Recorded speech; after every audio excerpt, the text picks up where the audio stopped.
Good afternoon students. आज हम आईएमईटी का चैप्टर 3 प्रोजेक्ट रिपोर्ट प्रिपरेशन के बारे में कुछ पढ़ेंगे। According to the industrial development corporation financial institution and incentive organization, the project is proposal made for the creation of production capability for manufacturing. Project जो होता है हमारा प्रपोजल फेस करने के लिए होता है कि आप प्रपोजल क्या दे रहे हैं for creation of production capability for manufacturing the product. क्या प्रोडक्ट आप बना रहे हैं for providing any type of service. When someone express a desire to start an enterprise, he or she carries a project in their mind as an idea। जब कोई भी express आपको इच्छा है कि आप एंटरप्राइज को डेवलप करना चाह रहे हैं, क्रिएट करना चाह रहे हैं, तो ही और किसी को कैरी करना पड़ेगा project in their mind as an idea के लिए। He is ready to enter the market without adequate preparation to face the challenges face in the project and test his या हर आइडिया। उसको ready रहना पड़ेगा market में educate बहुत ज़्यादा अच्छे से प्रिपरेशन करके, जिससे कि फेस कर सके वो चैलेंजेस को जो प्रोजेक्ट बना रहा है उसमें आइडियाज़ क्या क्या चाहिए उसको। For the success of an enterprise it is necessary that the entrepreneur has complete and clear knowledge. अब सक्सेस के लिए उसको न्यू प्रोजेक्ट जो कर रहा है तो उसके लिए उसको बेसिकली नॉलेज होनी चाहिए और एडवांस प्लानिंग होनी चाहिए। इन सब चीज़ों को उसको रखना चाहिए और साथ में उसको कंप्लीट क्लियर नॉलेज होनी चाहिए एक्टिविटीज़ की रिगार्डिंग प्रोजेक्ट जो वो मार्केट में लॉन्च करना चाह रहा है। This information is basically based on control thinking advance planning. ये जो है आपका इन्फॉर्मेशन बेसिकली होती है कंट्रोल सोच आपकी थिंकिंग पे एंड एडवांस प्लानिंग पे। And entrepreneur should know what are the beneficial and harmful steps. Entrepreneur जो है उसको मालूम होना चाहिए क्या बेनिफिशियल हैं और क्या बेनिफिट्स हैं और क्या हार्मफुल स्टेप्स हैं आपके प्रोजेक्ट में इन शॉर्ट या लॉन्ग टर्म की बात करें तो। अब इसमें project report and it's utility क्या होता है हमारा प्रोजेक्ट रिपोर्ट और इसकी क्या क्या यूटिलिटीज़ हैं, क्या क्या फ़ायदे हैं।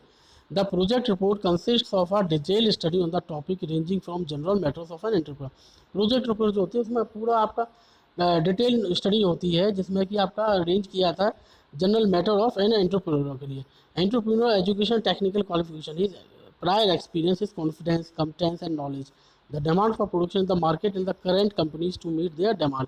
एंटरप्रेन्योर जो होता है वो सब चीज़ों में टेक्निकली अच्छा होना चाहिए, एक्सपीरियंस होना चाहिए पहले, इस कॉन्फिडेंस देखा जाता है उसका, competition and knowledge the demand for production, ये सब चीज़ें उसकी आती हैं जो उसको प्रोजेक्ट डेवलप करने में। Design information plant machinery product इस तरह से आपका etcetera are all the projects. अब इसमें क्या आप project report may be defined as the compilation of relevant data in respect of the project which spells out the advantages and disadvantages. अब आपका प्रोजेक्ट रिपोर्ट जो बनती है उसका कंपाइलेशन करते हैं हम, तो उसमें ये देखना पड़ता है हमें क्या क्या फ़ायदे हैं क्या नुकसान है, जो एलोकेट रिसोर्सेज करेगा किन की चीज़ों की जरूरत पड़ेगी of an enterprises to the production of specific goods and service. आपको प्रोडक्शन करने के लिए क्या क्या गुड्स की जरूरत पड़ेगी, रॉ मटेरियल की एंड सर्विसेज की।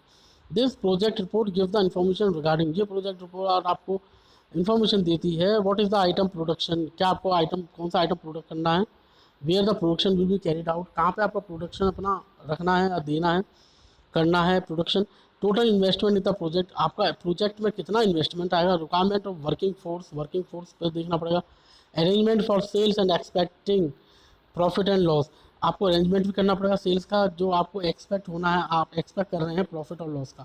It is also includes information on economic technical management production aspects of the projects. अब हमारा प्रोजेक्ट रिपोर्ट जो है वो प्रिपेयर्ड होता है टू सर्व सेवरल पर्पसेज, काफ़ी पर्पस होते हैं जिसके कारण हमें प्रोजेक्ट रिपोर्ट डेवलप करनी पड़ती है, बनानी पड़ती है। Some of these main objective are, कौन कौन से ऑब्जेक्टिव है। It can be helpful in obtaining short term permanent registration from district industry centre, ये हेल्पफुल करता है आपको शॉर्ट टर्म बनाने रजिस्ट्री, शॉर्ट टर्म में परमानेंट रजिस्ट्रेशन करो या शॉर्ट टर्म के लिए रजिस्ट्रेशन करो, कहाँ पर, डिस्ट्रिक्ट इंडस्ट्री सेंटर में। It is helpful in obtaining developed land, आपको ये हेल्पफुल करता है कि डेवलप्ड लैंड और shed from directorate of industries and development corporation में। It is helpful in obtaining raw material, it is helpful in getting working capital loan from the bank, ये helpful करता है वर्किंग कैपिटल आपको मिल जाएगी bank से। It is helpful in getting working capital loan from the bank, it is helpful in availing terms loan from state financial corporation. These are the several purposes जो आपके main objective हैं project report बनाने के। Preliminary project report. Preliminary project report कौन सी हमारी? Before starting any industry और project it is thoroughly plan first. हमें कोई भी इंडस्ट्री डेवलप करनी है या प्रोजेक्ट बनाना है तो उसका हमें प्लानिंग करनी पड़ेगी पहले। The efficiency of any project depends entirely on its correct plan. जो एफिशिएंसी है किसी प्रोजेक्ट की वो डिपेंड करती है पूरी करेक्ट प्लान पे। That is why planning is very important and needs to be done careful. इसलिए प्लानिंग बहुत इंपॉर्टेंट होती है और हमें उसकी ज़रूरत पड़ती है और ये अच्छे से केयरफुली हमें करनी चाहिए। अब हमारे इसमें जो आता है वे it is very important to consider following points while planning. अब काफ़ी इंपॉर्टेंट चीज़ हैं जो आपको पॉइंट्स रखने हैं दिमाग में, जिसके लिए आपको प्रोजेक्ट रिपोर्ट तैयार कर रहे हो तो ये सब चीज़ें आपको पॉइंट्स होते हैं कुछ। प्रोजेक्ट डिज़ाइन, जैसे design details of various component parts, material requirement, method and process of productions. Method आपको कौन सा यूज़ करना है प्रोसेसिंग के लिए। असेंबली लानी पड़ेगी आपको, जो मशीनरी लानी उनको असेंबल करना पड़ेगा, ला के पूरा लैंड में आपको फिट कराना पड़ेगा। ये सब चीज़ों का कॉस्टिंग आती है। Machinery and labour requirement, machines और लेबर रिक्वायरमेंट की ज़रूरत पड़ेगी। Floor space needed, floor space आपको चाहिए होगा। Amount of fixed capital, amount of working capitals, ये सारी चीज़ों की आपको ज़रूरत पड़ेगी वाइल डिज़ाइनिंग या project for the future. Then आपका आता है steps in market, steps in making project report. अब कौन कौन सी स्टेप्स होती है जो प्रोजेक्ट रिपोर्ट बनाने में काम आते हैं? तो following are the steps to be taken while making a project report. कौन कौन सी? Summary of product selected, market survey करना पड़ेगा, टेक्निकल स्टडी होनी चाहिए, design and drawing, preparation of operation sheets for various component. आप ऑपरेशन शीट्स भी बनानी पड़ेगी वेरियस कंपोनेंट्स के लिए। मटेरियल रिक्वायरमेंट्स क्या क्या होगा, equipments required, organizational structure, personal requirements. These are the steps for making a project report. अब जैसा कि मैंने आपको बताया इसमें स्टार्टिंग में कि स्टेप्स मेकिंग प्रोजेक्ट रिपोर्ट में हमारा जैसे समरी ऑफ प्रोडक्ट सेलेक्टेड है, मार्केट सर्वे, इनको थोड़ा थोड़ा मैं ब्रीफली बताता हूँ। जैसे कि summary of product selected, summary of product selected होता है selecting the right product for the production. आपको राइट प्रोडक्ट लेना चाहिए प्रोडक्शन के लिए। At the work place is the first की टू सक्सेस। आपका पहली प्राथमिकता यही है और आपकी पहली की जो है सक्सेस की वो यही है कि आपको राइट प्रोडक्ट लेना चाहिए for the production. Therefore it is necessary to mention in the project report the reason for which that products was selected for manufacturing. इसलिए आपको ये सब चीज़ें ज़रूरत पड़ती है कि आप प्रोडक्ट को सेलेक्ट करो फॉर मैन्युफैक्चरिंग के लिए जो राइट प्रोडक्ट है। If this product is also able to save foreign currency, अगर ये प्रोडक्ट आपका फॉरेन करेंसी सेव करता है then it should be specially mentioned.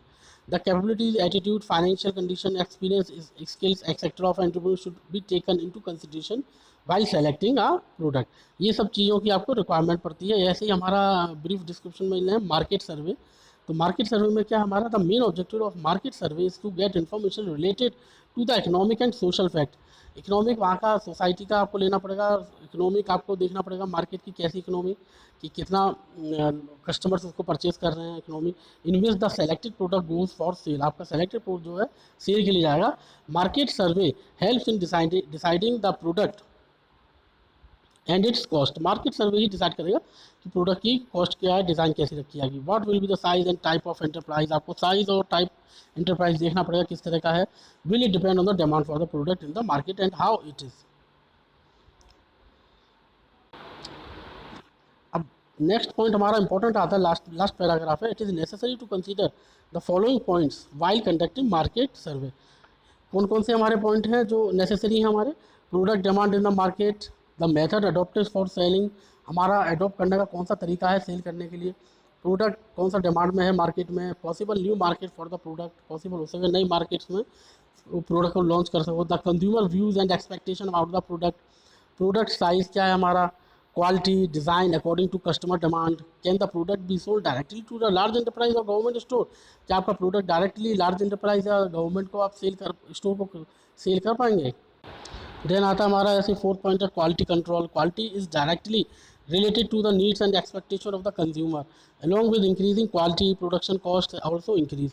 Quality जो है डायरेक्टली रिलेट करती है आपकी एक्सपेक्टेशन ऑफ द कंज्यूमर. जो कंज्यूमर है जो उसको लेगा परचेज करेगा उस पर पूरा एक्सपेक्टेशन करता है कि आपका क्वालिटी कैसी है. अलॉन्ग विद इंक्रीजिंग क्वालिटी, आपको क्वालिटी इंक्रीज करनी पड़ेगी. Production cost also increase. अगर आपकी क्वालिटी मेंटेन होगी तो आपका प्रोडक्शन कॉस्ट भी आपका इंक्रीज होगा. Therefore at the time of designing the product, the quality of the product is also determine. जब हम प्रोडक्ट को डिज़ाइन करते हैं तो हमारा quality of product also determine हो जाता है. And the cost is also determine accordingly. वैसे ही आपका अकॉर्डिंगली आपका कॉस्ट भी इसका डिज़ाइन होता है. जैसे आप क्वालिटी देंगे उसी हिसाब से आपका तो बेहतर है कि बेहतर आप प्रोडक्ट बना रहे हैं, आइटम बना रहे हैं, तो उसमें कॉस्टिंग ज़्यादा आएगी. तो कॉस्टिंग आपको मार्केट में ज़्यादा रखनी पड़ेगी. लेकिन ये भी ध्यान में रखना है कि अगर कॉस्टिंग अगर आपने ज़्यादा रखी हो, मार्केट में उस समय सिमिलर आइटम आपका उसी रेट में मिल रहा है, तो आपको ज़्यादा कॉस्टिंग नहीं रख सकते हो. ज़्यादा कॉस्टिंग रखने से फिर आपका कंपटीटर आपको कम्पीट करेगा.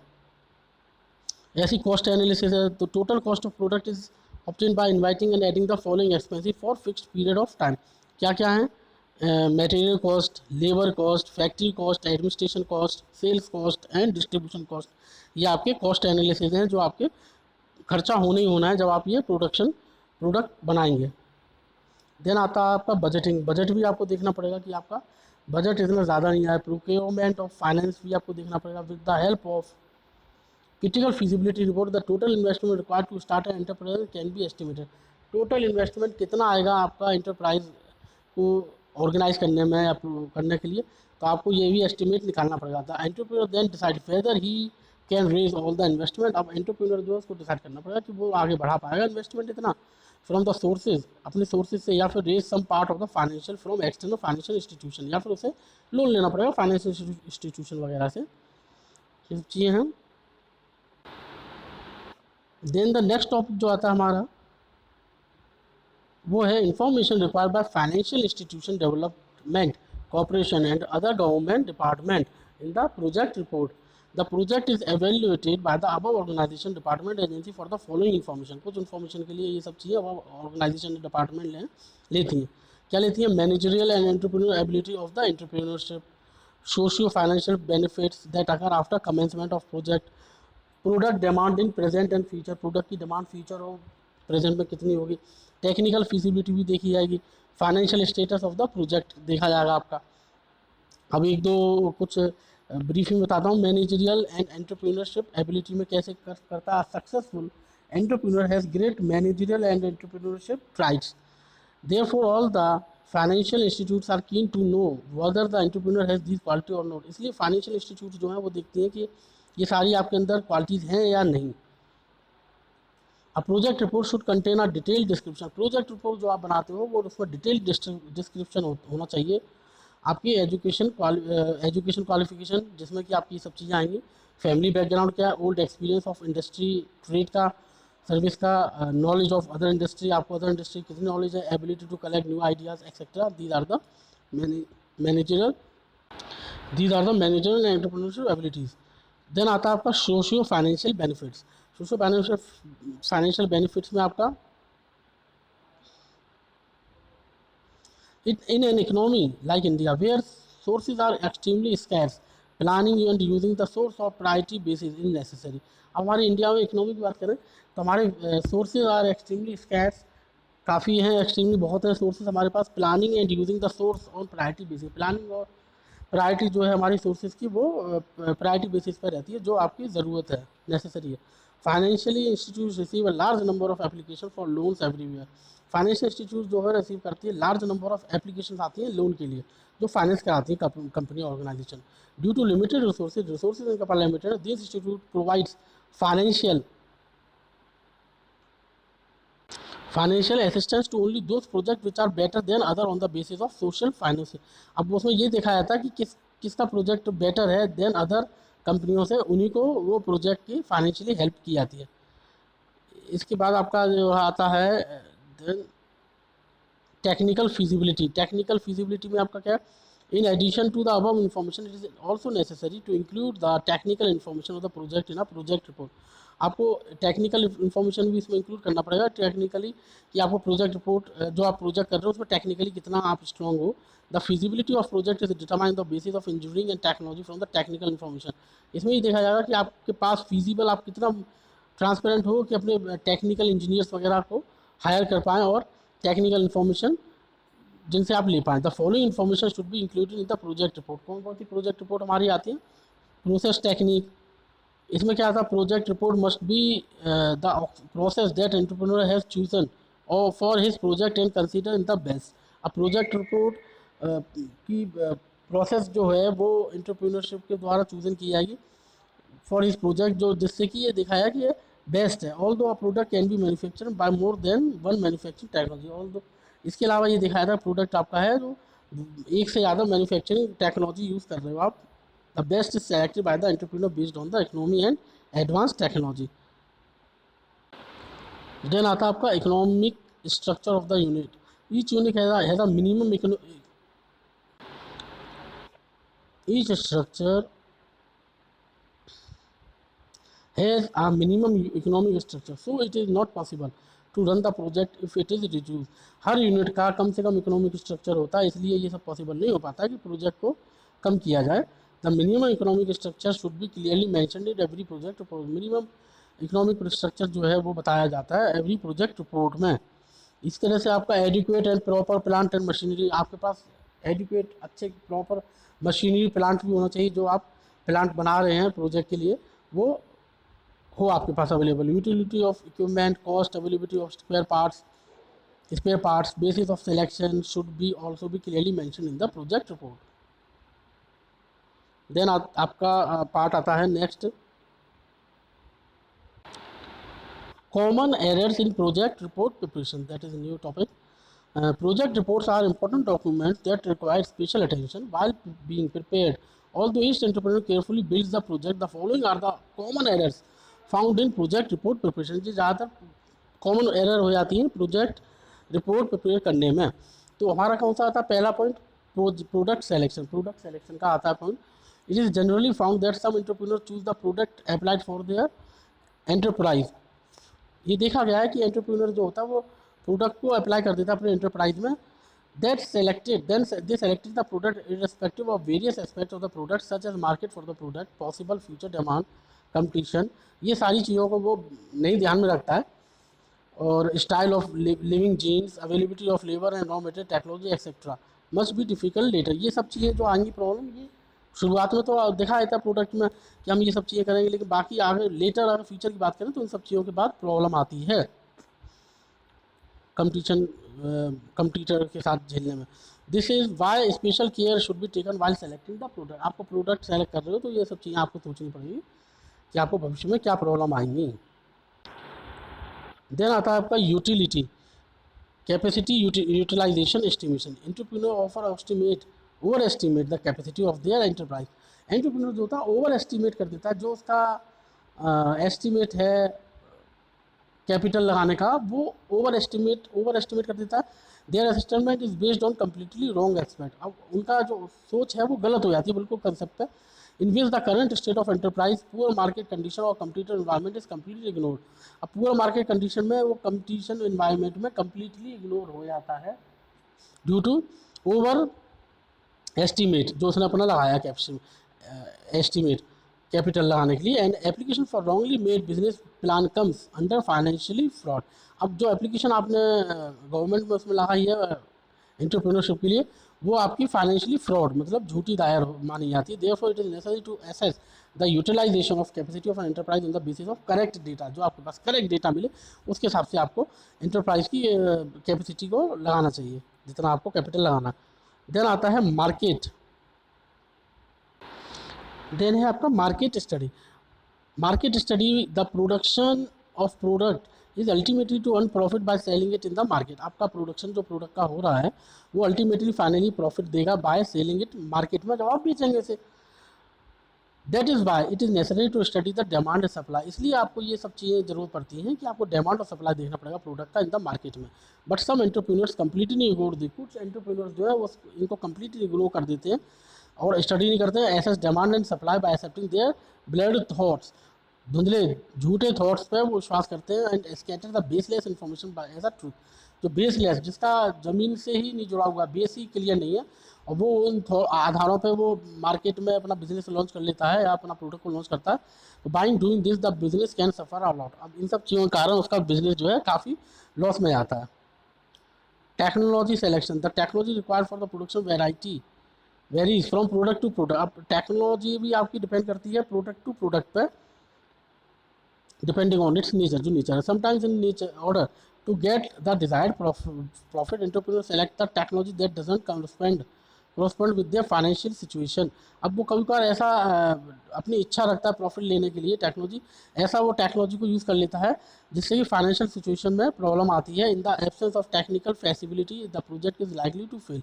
टेक्निकली फिजिबिलिटी, टेक्निकली उसको इतनी जानकारी नहीं होती है, और टेक्निकली वो इक्विपमेंट्स को नहीं परचेज करता है जो रियलिटी में लेनी चाहिए, तो उसके चक्कर में उसको प्रोजेक्ट लाइकली टू फेल हो जाता है। लोकेशन सेलेक्शन, अब लोकेशन भी आपको इस तरह सेलेक्ट करना चाहिए जैसे कि often mistakes are made while selecting the location for respective enterprises. The first is that they completely ignore the concessions, financial incentives. अब उसको शुरुआत में ये सब चीज़ें इग्नोर करनी पड़ेंगी, कंसेशन जो करना है, फाइनेंशियल इंसेंटिव जो मिलते हैं, facility provide by the government for the upliftment of special areas, this make his her enterprise more expensive. I mean अब ये सारी चीज़ों के कारण उसका जो है प्रोडक्ट की रेंज वो ऑटोमेटिकली उसका ऊपर हो जाता है। जब कंसेशन वगैरह, फाइनेंशियल इंसेंटिव वगैरह भी देने पड़ रहे हैं इसको फाइनेंशियली, तो उसको ये सब चीज़ें बढ़ जाएंगी। As well being deprived of the government facility, labour force, availability of raw material etcetera given to the location. Secondly entrepreneurs offer a select site that is close to their home. अब secondly दूसरी बात, entrepreneurs को उसको वहाँ पर लेना चाहिए जो उसके घर के नज़दीक हो, और traditional land even if they it is not suitable for enterprises. या ट्रेडिशनल लैंड ले किराए पे जो पुराने टाइम में है, जिससे कि वो उसको अपना वर्क कर पाए, उसका मंथली वो दे वेजेस, पैसा दे उसको। Therefore the entrepreneur should select the right and suitable site for the enterprise. इसलिए एंटरप्रेन्योर की जो होती है कि वो राइट सूटेबल साइट ले एंटरप्रेन्योर के लिए। सिलेक्शन ऑफ ओनरशिप फॉर्म, अब ओनरशिप फॉर्म्स का भी सिलेक्शन करना, many entrepreneur fail only because their type of ownership is not proper. उसकी ओनरशिप जो मालिकाना हक है जो उसने फॉर्म भरा है वो प्रॉपर नहीं है। Therefore is necessary that the type of ownership of the enterprise should be decided keeping in mind the size and type of enterprise. अब ये सब चीज़ें आपको एंटरप्राइज ओपन करने से पहले ही आपको ये सब चीज़ें डिसाइड करनी पड़ेंगी कि आपको किस टाइप का एंटरप्राइज ओपन कर रहे हैं, सब दिमाग में रखना पड़ेगा। आफ्टर देन टॉपिक आता है हमारा preparation of project report. In the beginning of any type of business campaign, मतलब बिजनेस का आप प्रचार करते हैं, it is necessary to collect the necessary information of the product. आप अगर प्रचार कर रहे हैं तो उसका प्रोडक्ट का पूरा नेसेसरी आपको इन्फॉर्मेशन होनी चाहिए, कलेक्ट करनी चाहिए। Competition, financial sources, machinery, proposal, turnover in the form of project report. All types of requirements are compiled in the project report such as plant and machinery. सब type के आपके ये requirement पड़ती है कंपाइलेशन में इन project report में, जैसे कि आपका प्लांट मशीनरी हुई, रॉ मटेरियल हुआ, वर्किंग कैपिटल है, कॉस्ट प्रोडक्शन है, ये सारी चीज़ें आपको रिक्वायरमेंट पड़ेंगी। अब इसमें आता है फिर main elements of project evaluation. कौन कौन से हमारे, पहला आता है market, material, machinery, capital, man power. अब मार्केट की बात करूँ मैं, इसमें ब्रीफ डिस्क्रिप्शन लूँगा, सारे पॉइंट्स तो नहीं बता सकते, बहुत लेंदी है। तो मार्केट की बात करें, आप project is of course technically sound. आपका प्रोजेक्ट जो है ऑफ कोर्स टेक्निकली साउंड होना चाहिए। Production can be of many types and technology is best for it, but for the market is ready for it, even the best project can not be successful. आपको market भी देखना पड़ेगा कि project आपका technically sound हो। आप project जो आप प्रोडक्ट सब मार्केट में लॉन्च कर रहे हैं, प्रोडक्शन भी आपका इस टाइप का होना चाहिए कि आपका बेस्ट हो और लोगों से मार्केट में, अगर देखा जाए, अगर वो मार्केट में लॉन्च हो रहा है तो। ऐसी मटेरियल की बात करें, मटेरियल भी आपको इस तरह, availability of raw material, place of availability of government control etcetera are deeply consider. आपको गवर्नमेंट से भी कुछ राहत मिले, अवेलेबिलिटी हो, तो आपको मटेरियल थोड़ा सा चीप पड़ जाएगा। If any raw material is imported, अगर रॉ मटेरियल कहीं से इम्पोर्ट कराते हैं आप, तो policy of government should be study in this matter. Policy जो है गवर्नमेंट भी स्टडी करे इस मैटर पर। If such an item is available in the nation, अगर वो आपके नेशन में है, then government control should be decided on, तो गवर्नमेंट का कंट्रोल उसमें होगा, फिर आपको थोड़ा सपोर्ट मिल जाएगा गवर्नमेंट्स का। ऐसी machinery, it is a technically field, the machinery use should be such that all activities use in the manufacture of the item can be completed. आपकी जितनी भी मशीन्स हैं, मशीनरी यूज जो हो रही हैं, वो activity manufacture of the item can be completed, manufacture उसका आइटम को, तो आपका जो मशीनरी के द्वारा जो भी आपकी एक्टिविटीज़ या जो भी आपका प्रोडक्शन मैन्युफैक्चर हो रहा है वो कंप्लीटेड हो जाना चाहिए before time. Sometimes it is better to have some activities done from outside dependent.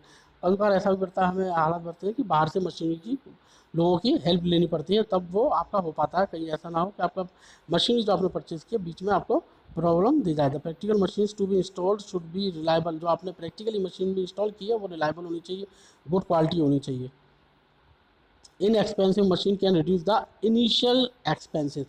Inexpensive आपकी हल्की, ज़्यादा महंगी नहीं, कम क्वालिटी की होगी तो उसकी एक्सपेंसिव भी नहीं होगी वो। तो इनएक्सपेंसिव मशीन जो है आपका इनिशियल एक्सपेंस करती हैं, और but it will not be approve to install them in a row for heavy maintenance. आपका शुरुआत में थोड़ा आपको दिखाई देगी ठीक है वर्किंग आ रही है, लेकिन हैवी जब आपका मेंटेनेंस आएगा तो आप उसको नहीं कर पाओगे, और शॉर्ट टाइम के लिए रहती है मशीन इन एक्सपेंसिव, और उसका जो प्रोडक्शन है वो भी कम होता है। Many time the entrepreneur takes more loan. ज़्यादातर क्या, बहुत बार ऐसा एंटरप्रेन्योर जो है लोन ले लेता है, then necessary to purchase machinery. वो लोन ले लेता है और उसको मशीनरी जो परचेज करनी है उसमें तो वो इन्वेस्ट नहीं करता, लेकिन वो लोन पर लोन ले लेता है, तो उससे फिर वो डेप्ट में आएगा और फिर उस पर कर्ज बढ़ता जाएगा, because they are not familiar with their fair value. उसको ये नहीं मालूम होता कि मेरा एक्चुअल में कैपिटल इन्वेस्टमेंट का बजट क्या है। ओके, तो आगे पढ़ेंगे नेक्स्ट क्लास में।